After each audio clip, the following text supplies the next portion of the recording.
warahmatullahi wabarakatuh. Selamat pagi murid-murid semua. Pagi, Bu. Gimana nih kabarnya pada pagi hari ini? Sehat, Bu. Alhamdulillah. Sebelum memulai pelajaran pada pertemuan kali ini, alangkah baiknya kita berdoa dulu ya, menurut kepercayaannya masing-masing. Silakan ketua kelas untuk memimpin doa. Baik, Bu. Sebelum belajar, mari kita berdoa. Berdoa dimulai.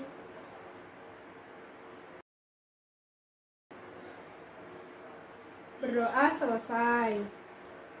Terima kasih kepada ketua kelas. Pada pertemuan kali ini, Ibu akan membahas tentang pendekatan geografi dan contoh terapannya. Sebelum Ibu memulai kepada pembelajaran intinya, Ibu akan menjelaskan tentang apa sih tujuan dari pembelajaran ini. Yang pertama, menjelaskan metode atau pendekatan geografi. Yang kedua, mengaplikasikan metode atau pendekatan geografi dalam mengkaji fenomena geosfer. Yang ketiga, memberikan contoh penerapan pendekatan geografi. Sebelum itu, Ibu mau tanya dulu nih sama murid-murid semua. Apa sih pendekatan geografi itu? Ada yang tahu? Nggak tahu, Bu. Oke, Ibu akan bahasnya ya. Pendekatan geografi adalah salah satu metode atau cara untuk memahami berbagai gejala dan fenomena geosfer, khususnya interaksi antara manusia dan lingkungannya. Pendekatan yang digunakan dalam kajian geografi ini terdiri atas 3 macam, yaitu ada pendekatan ruangan, pendekatan lingkungan, dan juga pendekatan kompleks wilayah. Nah, yang pertama ini yang tadi sudah Ibu bicarakan. Yang pertama itu adalah pendekatan ruangan. Sebelum kita masuk ke dalam definisi atau pengertian dari pendekatan ruangan, Ibu akan menjelaskan tentang apa sih ruang itu gitu ya. Nah, ruang adalah seluruh permukaan bumi yang merupakan tempat hidup bagi hewan, bagi tumbuhan, dan juga bagi manusia gitu ya, seperti kita. Dan juga pendekatan ruangan ini menganalisis fenomena geosfer itu berdasarkan penyebarannya dalam ruang. Pendekatan keruangan atau spatial approach adalah suatu metode analisis untuk mempelajari eksistensi ruang atau space sebagai wadah mengakomodasi kegiatan manusia dalam menjelaskan fenomena geosfer. Nah, pada pendekatan ini mendasarkan pada perbedaan lokasi dan sifat-sifat pentingnya seperti perbedaan struktur, pola, dan juga proses.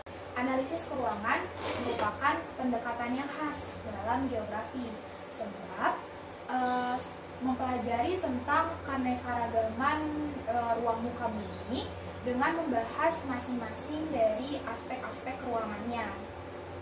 Nah, aspek-aspek ruang muka bumi meliputi ada faktor lokasi, terus juga ada kondisi alam, kondisi sosial budayanya, gitu ya. Nah, dalam mengkaji aspek-aspek tersebut, nah, seorang ahli geografi sangat memperhatikan faktor letak, terus juga ada faktor distribusi atau juga bisa disebut penyebaran, terus juga ada interrelasi serta interaksi. Karena itu, analisis keruangan ini dapat dijadikan dasar untuk perencanaan penggunaan lahan tertentu. Oke, kita akan membahas tentang contoh dan pendekatan dari ruangan. Di sini Ibu akan menjelaskan tentang contoh pendekatan ruangan. Yang pertama, Ibu menyajikan contoh gambar fenomena banjir. Ini contohnya diambil dari fenomena banjir di Jakarta. Di sini kita akan bicarakan tentang analisis ruangannya. Nah, ada beberapa tahap. Tahap yang pertama itu pendekatan ruangan ini dilakukan dengan melihat struktur, pola, dan juga proses ruangan di wilayah-wilayah sekitar Jakarta seperti Bogor. Nah, Bogor ini punya kawasan ya, ada kawasan Puncak dan juga Cianjur. Nah, pada tahap ini dapat diidentifikasi fenomena alam seperti kawasan hulu sungainya. Setelah itu, pada tahap kedua dilakukan zonasi berdasarkan karakteristik kelerengannya, misalnya curam, agak landai, dan datar. Nah, tahap ketiga dan tinjauan ketetapan pemanfaatan lahannya di tiap-tiap zona. Nah, melalui informasi ini dapat ditemukan keterkaitan antara kondisi alam dan manusia dengan terjadinya banjir. Pada akhirnya dapat dirumuskan upaya penanggulangannya. Nah, pada contoh kedua itu diibaratkan dengan sebidang tanah yang berharga, mahal karena tanahnya itu bersifat subur dan juga letaknya strategis. Peneliti menilai tanah berdasarkan produktivitas pertanian dan nilai ruangannya itu adalah letak yang strategis. Selanjutnya, Ibu akan menjelaskan tentang pendekatan ke lingkungan. Pendekatan ke lingkungan atau juga bisa disebut dengan pendekatan ekologi merupakan metodologi untuk mendekati, menelaah, dan menganalisis suatu gejala atau masalah geografi mengenai hubungan manusia sebagai makhluk hidup dengan lingkungannya. Jadi pendekatan ke lingkungan ini tuh mendasar pada interaksi antara manusia dan lingkungannya. Nah, interaksi ini membentuk sistem keuangan yang ada yang kita kenal disebut dengan ekosistem. Gitu.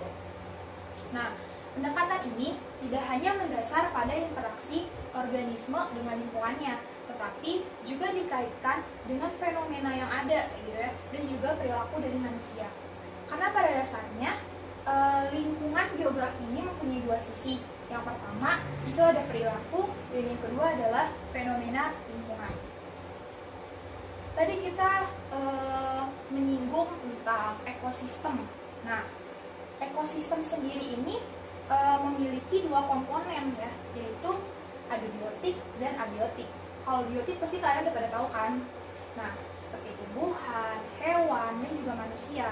Nah, kalau abiotik itu ada air, tanah, udara, Nah, manusia ini tuh dianggap sebagai komponen penting gitu, yang dapat mempengaruhi kondisi lingkungan dan sekitarnya.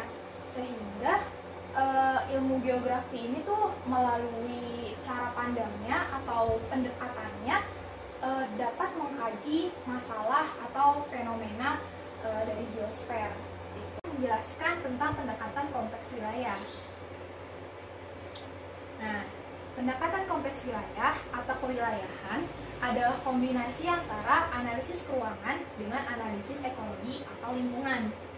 Analisis ini menekankan pengertian areal differentiation, yaitu adanya perbedaan karakteristik di tiap-tiap wilayah.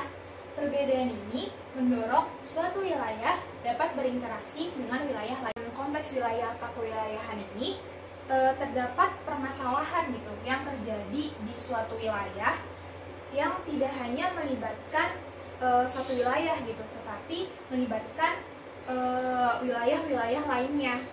Kesalahan yang terjadi di suatu wilayah tidak hanya melibatkan elemen wilayah itu saja gitu tetapi melibatkan juga elemen-elemen di wilayah lain itu.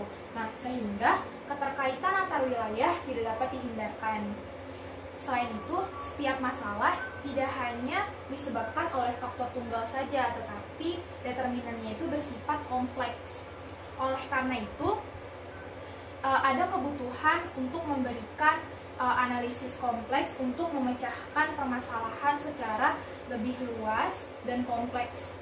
Nah, untuk menghadapi permasalahan seperti itu, salah satu alternatifnya menggunakan pendekatan kompleks wilayah ini atau kewilayahan.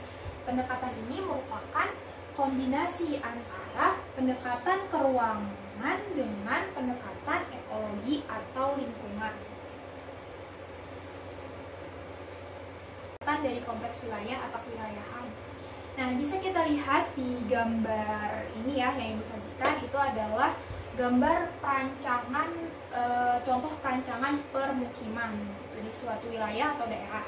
Nah, dari contoh analisis kompleks wilayah ini diterapkan dalam perancangan kawasan permukiman yang tadi Ibu sudah bilang. Nah, langkah awal yang dilakukan itu adalah identifikasi wilayah potensial, misalnya itu di luar Jawa gitu, yang memenuhi persyaratan minimum seperti kesuburan tanahnya, terus juga tingkat kemiringan lerengnya seperti itu. Nah, langkah kedua itu identifikasi aksesibilitas wilayah. Nah, dari hasil identifikasi ini dirumuskan rancangan untuk jangka panjang dan jangka pendek untuk pengembangan kawasan permukiman di suatu wilayah tersebut. Seperti itu. Ini ada quotes dari seorang geografer bernama Josephine Hart. Beliau mengatakan, "There is an eternal landscape, a geography of the soul. We search for its outlines all our lives." Alhamdulillah, kita telah menyelesaikan pelajaran pada pertemuan kali ini. Semoga apa yang diberikan Ibu bermanfaat untuk kalian semua. Sekian dari Ibu mengucapkan terima kasih. Wassalamualaikum warahmatullahi wabarakatuh.